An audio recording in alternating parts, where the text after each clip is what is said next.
नमस्कार साथियों, आपका स्वागत है हमारी नई वीडियो के साथ में। आज हम आपको एक ऐसी जगह के बारे में बताना चाहते हैं जो आज भी लोगों के लिए कौतूहल का विषय बनी हुई है। राजस्थान के एक छोटे से जिलों में, जिसे भूतों का गढ़ भी कहा जाता है, अलवर के अंदर, जहां पर शाम ढलने के बाद लोगों की आवाजाही बंद हो जाती है।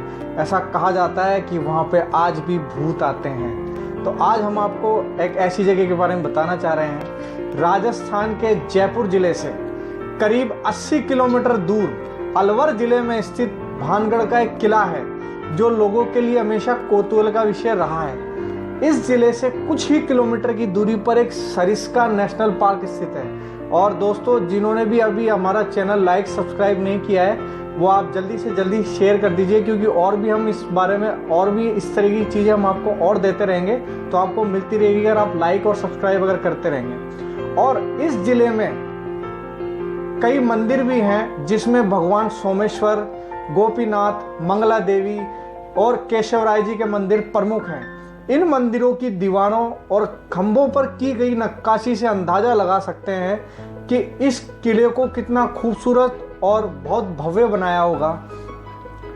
भारतीय पुरातत्व विभाग के द्वारा खुदाई से इस बात के पर्याप्त सबूत मिले हैं कि यह शहर एक प्राचीन ऐतिहासिक स्थल है। फिलहाल इस किले की देखरेख हमारी भारत सरकार के द्वारा की जाती है और पुरातत्व विभाग ने यहाँ पर आने वाले जितने भी पर्यटक हैं उनको सख्त हिदायत दे रखी है कि सूर्यास्त के बाद इस इलाके में कोई भी व्यक्ति नहीं रुके, क्योंकि ये बहुत डरावनी जगह, डेंजरस जगह है। अब हम आपको इस किले के इतिहास के बारे में बताते हैं। भानगढ़ की कहानी बहुत ही रहस्यमयी और बड़ी रोचक है। 1573 में आमेर के राजा भगवंत दास ने भानगढ़ किले का निर्माण कराया था। किला बसावट के 300 साल तक बहुत ही आबाद रहा। उसके बाद 16वीं शताब्दी में राजा सवाई मानसिंह जी के छोटे भाई राजा माधो सिंह जी ने भानगढ़ किले को अपना निवास बना लिया था।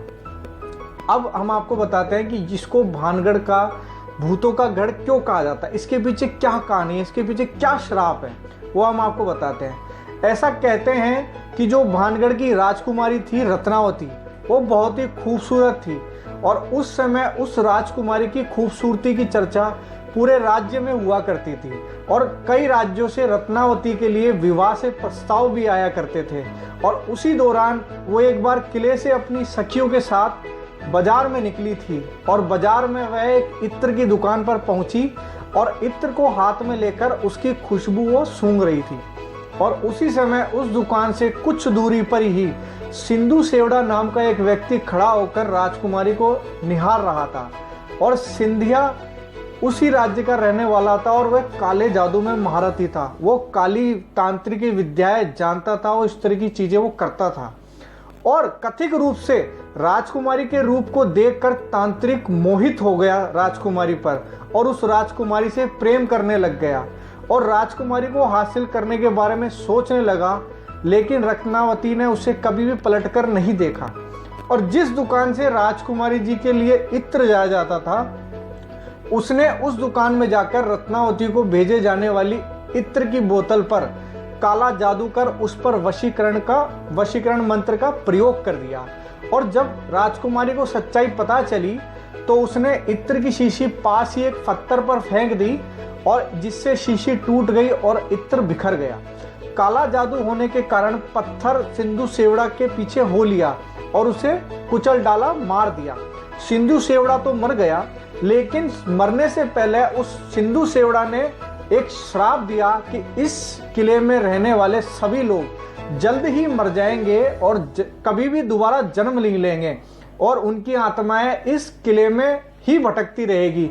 और आज 21वीं सदी में भी लोगों में इस बात को लेकर भय है कि भानगढ़ में भूतों का निवास है और सूर्यास्त के बाद इस जगह पे प्रवेश निषेध कर दिया गया है। भारतीय पुरातत्व सर्वेक्षण को खुदाई के बाद जो सबूत मिले उसमें ये जो किला है एक बहुत ही प्राचीन ऐतिहासिक स्थल रहा है और अब ये जो किला है इसकी जो देख रेख है वो भारत सरकार के द्वारा की जाती है और किले के चारों तरफ एएसआई की टीम मौजूद रहती है और एएसआई ने सूर्यास्त के बाद किसी के भी यहाँ रुकने को प्रतिबंधित कर दिया गया है, क्योंकि ये जगह बहुत डरावनी है। और आपने, आशा करता हूँ कि सर आपको ये वीडियो हमारा बहुत अच्छा लगा होगा।